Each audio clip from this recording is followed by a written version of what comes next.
So I want you to imagine you're driving down the highway. Okay, I'm picturing it. You're making phenomenal time. The weather's totally clear, and you feel just like completely confident behind the wheel. Sounds like a great road trip. Right.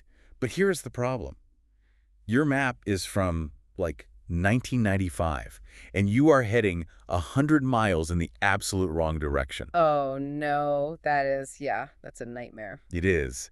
And today, we're exploring why the most dangerous lies in your life aren't the ones other people tell you, they're the ones you tell yourself. And the terrifying part about that outdated map analogy is that your brain will actually invent landmarks to convince you that you're on the right path. Wait, really? Like, we literally trick ourselves? Oh, absolutely. It's confirmation bias happening in real time. It completely masks the fact that you're totally lost. Man. Which, I mean, that completely flips how we normally talk about honesty, doesn't it? Yeah, it really does. Because we usually treat honesty as this moral checklist for being a good citizen. Like, don't lie, don't cheat, return the extra change to the cashier. Right. It's framed entirely around how you treat other people. Exactly. But today's deep dive is on a totally different mission. We are pulling from this really fascinating collection of notes and writings anchored around an essay called The Honest Foundation. It's a great piece. It really is. And it synthesizes insights from some radically different thinkers. We've got physicist Richard Feynman, marketing strategist Seth Godin, ancient philosopher Confucius. Mark Twain is in there too, right? Yes, even Mark Twain. And the goal for you, listening right now, is to understand how radical self-knowledge isn't just a moral duty.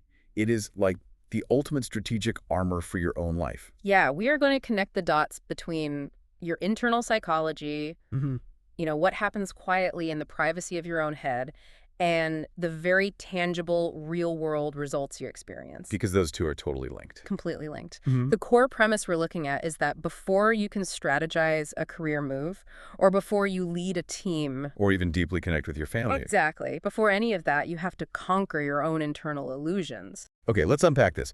Because the essay starts with an aphorism from the technology writer Kevin Kelly that really sets the stage. I love this quote. Me too. He says, it's hard to cheat an honest man. Yeah. And on the surface, that sounds like, I don't know, a piece of folksy advice about avoiding street con artists. Right, like want your wallet. Yeah. But the underlying argument is so much more profound. An honest person knows exactly what they want. They know who they are, including their flaws. That's the key part right there. Right. And because of that terrifyingly clear internal vision, the world's distortions, the get-rich-quick schemes, the ego traps, they just bounce right off. What's fascinating here is how that directly parallels the thinking of Richard Feynman. I mean, we're talking about one of the most precise scientific minds of the 20th century. Yeah, absolutely. Brilliant guy. And Feynman had this brilliantly blunt rule for human cognition. He said, the first principle is that you must not fool yourself, and you are the easiest person to fool. Wow. You are the easiest person to fool. Yeah. He's identifying the true adversary here. The enemy isn't the competitor in the market, right? It's not the difficult coworker. So who is it? The enemy is the highly comfortable, flattering story we tell ourselves at the end of a long day when the actual evidence of our choices starts getting, well, inconvenient. But, like, how are we actually fooling ourselves on a random Tuesday afternoon? I feel like we just make decisions and move on. Well, we fool ourselves because seeing the unvarnished truth has a high metabolic cost. It's deeply uncomfortable. Okay, give me an example. Let's say a project you're managing is failing. Okay, stressful. Very. Admitting that means you have to face your own incompetence, maybe have some difficult conversations, and do a lot of hard work to fix it. Oh, nobody wants to do that. Right. So it's psychologically so much cheaper in the moment to just tell yourself that, oh, the market is bad or your team is lazy. Or the client just doesn't get it. Exactly. Hmm. We have this gravitational pull towards self-deception because it protects our ego in the short term, even as it destroys our strategy in the long term. Which brings us right back to that road trip analogy. Self-deception is gripping the steering wheel of a lost car and refusing to admit to your passengers that you took a wrong turn an hour ago. Yes. You just keep driving. Right, you drive confidently because stopping and turning around hurts your pride. But the confidence doesn't magically rewrite the map. You are still heading toward a dead end. And once you finally pull the car over, update the map, and strip away that internal self-deception, everything about how you operate out in the world has to change. You can no longer hide in your comfortable little bubble. You're forced to look outward. Exactly. So, if radical internal honesty fixes our map, How does that change the actual drive? The text brings in Seth Godin to define strategy, and he calls it a flexible plan that guides us as we seek to create change. A very Godin way to put it. Totally. But he attaches a massive warning to it. He says, if you sell your time at the lowest possible price, you'll always be busy helping someone else get to where they're going. That is a brutal wake-up call. I mean, regarding honest self-assessment. It really hits hard. Think about the thousands of people who accept the arrangement of selling their time and energy for cheap. They don't do it because they sat down and logically evaluated it as a brilliant life move. No, of course not. They do it because they haven't paused to look honestly at what they're trading their finite hours for. They are serving someone else's strategy simply because they haven't been honest enough with themselves to formulate their own. Here's where it gets really interesting, though, because building your own strategy introduces, like, a whole new set of traps. But definitely. The essay brings in the legendary management consultant, Peter Drucker, and Drucker delivers this incredibly harsh strategic correction for anyone trying to build a business or a project. He was known for that. He really was. He says that inside an organization, there are only costs. Mm-hmm. The only actual profit center is a customer whose check hasn't bounced. He argues that major changes, the real needle movers, always start outside the organization, with non-customers or unexpected technologies. Right. But I have to push back on this for a second. Wait, isn't Drucker's point about entirely stripping away internal metrics a bit ruthless? How so? Well, doesn't the internal culture of a team matter? Don't the people inside the building doing the actual work matter?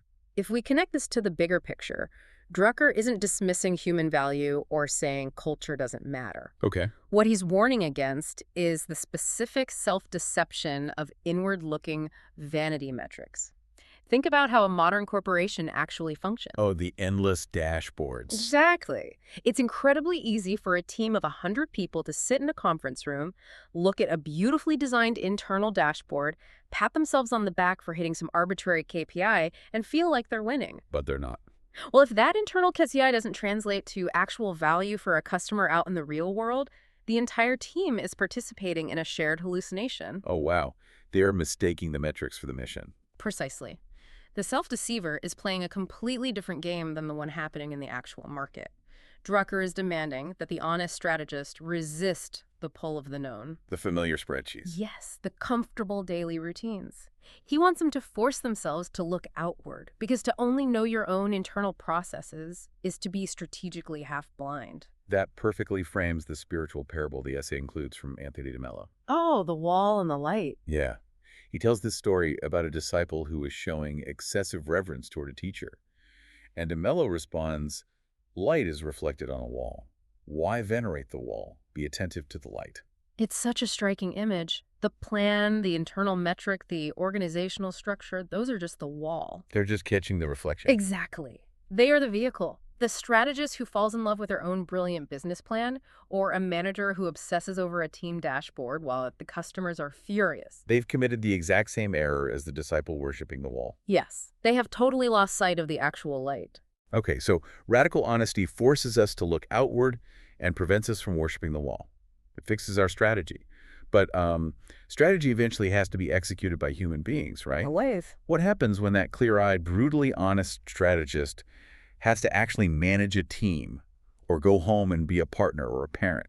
Doesn't that level of bluntness run the risk of destroying relationships? It actually does the exact opposite, assuming we're talking about genuine honesty and not just using bluntness as an excuse to be cruel. Right, there's a big difference there. Huge difference. If honest self-knowledge is the foundation of strategy, it is the absolute load-bearing element of any human bond. Load-bearing, I like that. The essay argues that trust isn't just a warm, fuzzy sentiment, it's structural. Without it, you have nothing to build on. When trust fails, every system built on top of it collapses. Because trust is just an extension of that Feynman level of honesty.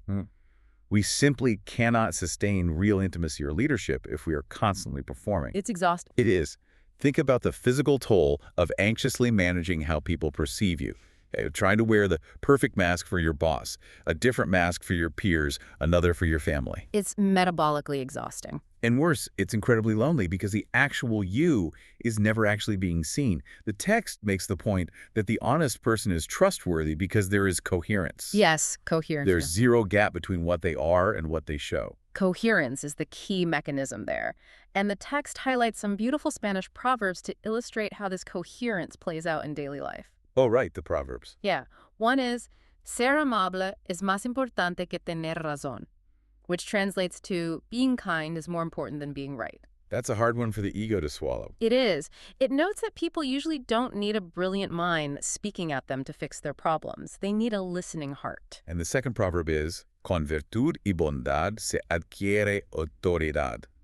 Authority is earned through virtue and goodness, not through volume. Which leads us directly to a piece of wisdom from Confucius, arriving from 25 centuries ago, making the exact same point, but with incredible austerity.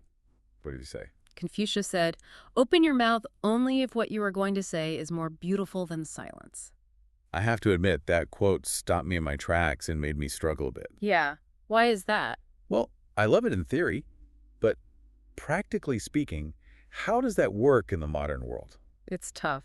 If I am sitting in a corporate brainstorming session and I just hold my silence because I don't have a perfect, beautiful thought, my boss is going to think I'm disengaged. That's a very real fear. We live in an era of constant digital communication. We're always posting, always replying, always filling the void to prove we exist. Silence is usually treated as a weakness or a failure of personal branding. That tension you're feeling is exactly why Confucius's advice is so radical today. Holding back to make space for someone else is a deliberate act of connection. If we look at the psychology of the self-deceiver in a conversation, we see the exact opposite behavior. The self-deceiver is almost universally the worst listener. Because they're just waiting for their turn to speak. Worse than that, they are actively scanning the conversation only for parts that confirm what they already believe. Oh, wow. Or they're looking for an opening to defend their ego. They're so busy protecting their own image that they literally cannot hear the other person. So the person who insists on dominating the brainstorm? Or having the very last word in an argument rarely gets the deepest word. They might win the verbal sparring match, but they slowly erode the relationship. True authority, as the proverb noted, doesn't need to loudly fill every void. It all comes back to that structural coherence. You can't hack a relationship. You can't strategize your way into real authority through a series of tactical talking points. You just have to be coherent. Exactly. But this brings up a massive tension that I think so many of us feel. We constantly try to artificially separate our lives. We have our strategic work life in one bucket and our personal relationships in another bucket. But honest self-assessment shatters that partition, doesn't it? It requires us to see how deeply interwoven they actually are. They are completely inseparable, and the effort it takes to pretend otherwise is just another form of self-deception. That's a strong statement. The text uses a remarkable story from the author Ryan Holiday to prove this point. He writes about the historian Taylor Branch. Oh, the Martin Luther King Jr. biography. Yes. Branch spent decades writing a massive 3-volume, 3,000-page masterwork on the civil rights movement and Martin Luther King Jr. It was a monumental, grueling, professional achievement. Untold thousands of hours of research, writing, and editing. Yes, but tucked away in the acknowledgments of the final volume is a detail that completely reframes the entire decades-long endeavor. What was it? Branch's son was born just before the first research trip for the first book, and that exact same son finished college just in time to help his father with the final book. Oh my gosh, that is incredible. The child literally grew up alongside the project. The insight here is that our work is a family affair. Whether you are building a startup, climbing a corporate ladder, or writing a book, your family is co-inhabiting that project with you. Think about the project or the deadline you're stressing over right now, listening to this. Who is co-inhabiting that stress with you at the dinner table? It spills over. It does. Who is feeling the absence when you're mentally checked out? The two spheres of work and life are already permanently woven together. The only question is whether you are honest enough to acknowledge the weaving. And pretending there's a short boundary is dangerous because it leads directly to the kind of regrets Mark Twain observed. Their deathbed accounting. Yes. The text mentions Twain's observation that when the end comes, our biggest regrets are almost never that we achieved too little or built too little. Right. Nobody wishes they spent more time at the office. Exactly. The profound regrets are always that we loved little and traveled little. The final accounting of a human life isn't a performance review of your strategy, it's a brutal inventory of your connections. So managing that complex integration between the fierce ambition of our work and the necessary depth of our connections, that has to require a specific approach. It feels like it could easily become overwhelming. It requires an aggressive commitment to simplicity. The essay points to a brilliant, slightly humorous observation from Lee Segal to capture this. I love this one. A man with one watch knows what time it is. A man with two watches is never quite sure. So what does this all mean for us today? Having 2 watches is exactly like having 50 open tabs in your web browser. Oh, guilty as charged. Right. We all do it. We convince ourselves that having all those tabs open makes us more informed, more prepared, but it doesn't make you smarter. It just freezes your mental RAM and gives you a massive decision fatigue problem every single time you need to look at the screen. It really does. The constant proliferation of options actually contracts our clarity. This raises an important question about the concept of enough. The one watch principle is actually the secret thread connecting every single thinker we've discussed today. Wait, really? How? Think about it. Drucker warns against drowning in too much internal data. You just need to know if the customer is buying. Confucius warns against filling the silence with too many words. You just need the beautiful ones. Oh, I see it. And Godin warns against holding on to too many rigid plans. You need a flexible one. In the pursuit of an honest life, more is not better. Clarity is better. Enough, clearly held, is infinitely more powerful than abundance, confusedly grasped. Abundance confusedly grasped. That feels like the defining diagnosis of modern life. It really does. We are just frantically grasping at all these different strategies, life hacks, and optimization routines, hoping one of them magically fixes our internal chaos. But the architecture of an honest life isn't built from life hacks. It's built incrementally, down in the dirt of your actual daily life. Yes, and the essay deliberately brings all these high-level philosophical concepts right down to the ground level at the end. It quotes a series of anonymous aphorisms that strip away the theory. Losing is a habit, so is winning. Wake up with determination. Go to sleep with satisfaction. And the most relational one. Be a fountain, not a drain. I love that. Be a fountain, not a drain. The deepest strategic insight from Peter Drucker or Richard Feynman is totally useless to you if it never touches the ground of your daily habits. And there's this one incredibly blunt piece of advice in the text that I think perfectly summarizes the entire mission. Stop watching the news. Start tilling the ground. That's a powerful directive. Because the news, the timeline, the drama of the day, for the most part, that is someone else's narrative. It is entirely outside your control. But your habits, your deep work, how you speak to your family, that is your actual plot of land to till. That is where your agency lives. Synthesizing everything we've explored, the truly honest person, the one who has done the uncomfortable internal work to stop fooling themselves, is incredibly hard to exhaust. Because they aren't burning energy maintaining illusions. Precisely. They know what time it is because they only consult one watch. They listen much more than they speak. They hold their strategy loosely so they can adapt to the reality of the market. And they build structural trust simply through the coherence of who they actually are. They remain permanently attentive to the light, not the wall. They do. It really is an unglamorous discipline, just committing to seeing clearly, beginning entirely with yourself, and doing it without flinching. And there is one final, truly radical claim in the text that turns this entire discussion from a passive philosophy into an immediate action. What's claim? The essay states, merely becoming conscious of our actions begins to shape them. In psychology, we know that the watcher changes what is watched. Oh, that's profound. You don't actually have to overhaul your entire life, your career, and your relationships in one massive, exhausting effort today. To simply see yourself clearly is already to begin moving differently. And that is the thought I want to leave you with today. I want you to mull this over the next time you have a quiet moment. What is one daily habit, one reaction, or one work routine you're currently doing purely on autopilot? Just pick one thing. Just one thing. If you stopped today and actually looked at it with total, brutal honesty, no flattering stories, no convenient excuses, how would merely becoming conscious of that truth completely change your trajectory tomorrow? It's a great question to ask yourself. Remember, honesty isn't just about returning the extra change to the cashier. It is your armor against a chaotic world. Make sure you are wearing it. Thank you so much for joining us on this deep dive. Stay curious and keep tilling your own ground.